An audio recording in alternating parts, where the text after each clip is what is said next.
messy season of life. What do I mean by messy? Not having the answers for yourself right now, experiencing a lot of uncertainty, and because of that, feeling quite dysregulated in your system. Maybe you're not even noticing the dysregulation. Maybe you're just sensing it as a lot of overwhelm or being more triggered or feeling like there's a lot more chaos.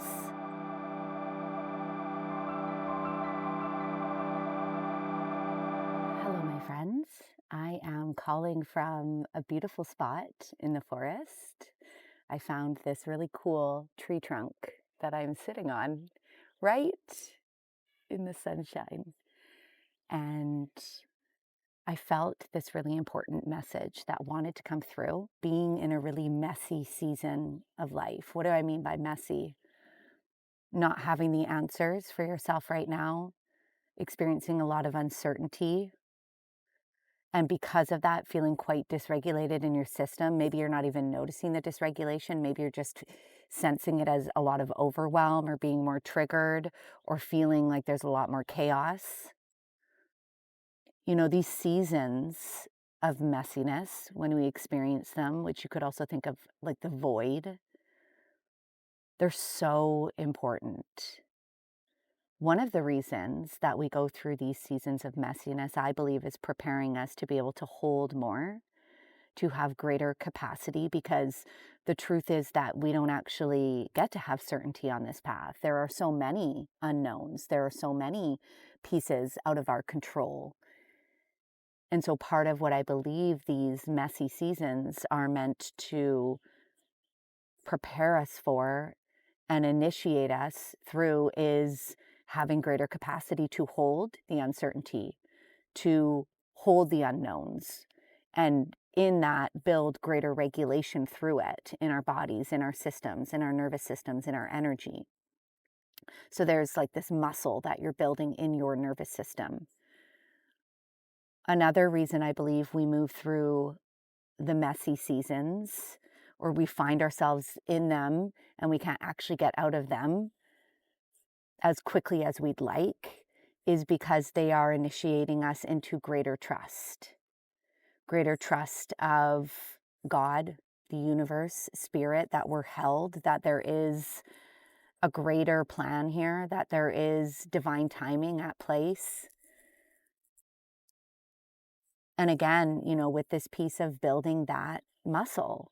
So not just building the capacity to hold the unknown, but building trust that there is something more going on here, that there is something greater holding you, and in a lot of ways guiding you.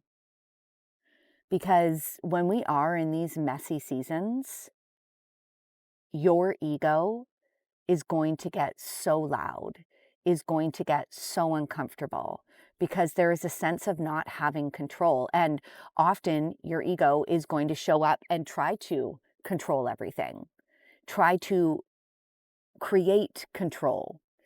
And that's where you're actually going to find a lot of suffering, a lot of inner pain, a lot of resistance. Like, it's in the need for control that the ego tries to create in these messy seasons that causes the suffering. It's not even that it is unknown or that there's a lot of uncertainty going on. It's actually your ego showing up in the resistance that's creating that sense of suffering within you. Because, you know, and if you really feel into this, those moments where you have really, you know, feel into those moments where you are in such a place of trust, where you have this openness within you, where you are grounded and rooted and centered. Like, if you can, bring up in your memory or bring up in your being, bring up in your energy when you've had those moments. There isn't a part of you in those moments showing up that's needing anything. You're at peace. You're grounded, you're calm. And what also isn't there is your ego. Your ego is going to show up to try to create certainty. And that's often where you'll probably notice more resistance, more pain, more suffering, because if you're not supposed to have it in this moment, it's actually going to lead you down a more painful path, because trying to create control is futile. and it's only going to take more of your energy. It's only going to create more suffering within you, more resistance. You're going to become more exhausted. Like notice in the moments where that ego is showing up. Notice how much more energy it takes. Notice how much more thoughts are showing up, the mental capacity that it's taking up in your energy. Notice what it does to your body, your nervous system. You'll be more dysregulated. You're either going to go into, well, sometimes we might go to like a fight flight, and that's going to take up a lot of energy. And then we might go into a freeze, which puts us into a state of collapse out of survival. And then we have no energy and we're completely depleted. So, I'm feeling a bit of guidance here to have you pay attention to like what goes on in your nervous system.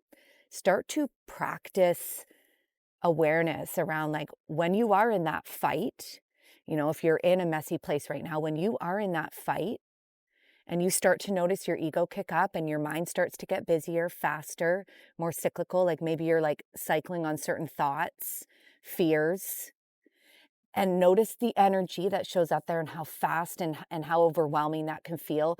And then when it gets to be too much, your system will have to go to a state of freeze, shut down. It's a way we survive. And notice how depleted that feels, and this cycle that continues to show up when we are fighting, when our inner ego is fighting. Fight, flight, freeze, survival, collapse, depletion.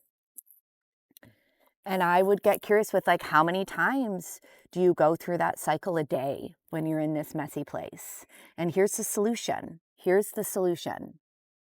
Presence, grounding your energy, practices that allow you to come here, to create space, to breathe, to ground into the present moment, to become present to what is here right now, not here and around you in this present moment. Because often when the ego is showing up, we are very focused on what needs to happen, what's going to happen, or we're in the past ruminating on something that has happened that's no longer here right now. The only reason it feels here right now is because the ego is recreating it in the mind. And what wants to be processed, what needs to be felt, what needs to be moved. Because here's the other thing, get into your body. When we're in our body, there's no space for the mind and ego. Like when you're really in your body, I feel this when I go for runs, or if I'm doing a hard swim, or when I'm playing soccer and I'm like really in the game. Like when I'm really in my body, there is not room for ego. And so I'm going to leave you with this. If you're in this messy space, if you're in a space of unknown, if you're in a place of uncertainty, if you're in the void, what might this season be preparing you for? And if you can accept that you're not supposed to know the answers right now, how can you start to create greater presence each day, greater space, so that you can notice what's showing up, so that you can regulate your nervous system, so that you can expand your energy to be able to take in more of what is here in the present moment? The truth is, you're not supposed to know the answers right now, otherwise you would have them. You're not supposed to be feeling the clarity right now, otherwise it would be here. And so the choice is really yours. Are you going to allow yourself and help yourself embrace more of this present moment and the uncertainty and the magic and the medicine that is here for you? Or are you going to allow your ego to continue to fight this? Because in a sense, you're only creating your own suffering. You're allowing for more suffering. And it's not going to make that clarity come any sooner. In fact, what might end up happening is you start to make decisions from the place of your ego, and then that takes you down an even harder path that you have to come back from. You've got this, my friend.